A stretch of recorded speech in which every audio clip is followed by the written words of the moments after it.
paano magiging maligaya ang buhay ng tao? Ang kaligayahan po nasa Panginoon. Ang kaligayahan yung nasa Panginoon ka.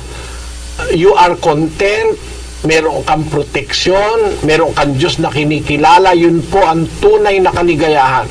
1-2 ng awit. Kundi ang kaniyang kasayahan ay nasa kautusan ng Panginoon, at sa kautusan niya, nagbubulay-bulay siya araw at gabi. At siya'y magiging parang punong kahoy na itinanim sa siping ng mga agos ng tubig na nagbubunga sa kaniyang kapanahunan. Ang kaniyang dahon na may hindi malalanta at anumang kaniyang gawin ay giginhawa. May ginhawa, may kaligayahan. Kung nabubuhay tayo sa Panginoon, yun po ang maligayang buhay. Nakita ko ang katuparan ng salita ng Diyos. Hindi po maligaya yung araw-araw lasing ka. Hindi maligaya yung araw-araw may party. Hindi totoo yung maligaya. Ang tunay na kaligayahan ay yung nabubuhay ka sa isang paraan ng pamumuhay na itinuturo ng Diyos.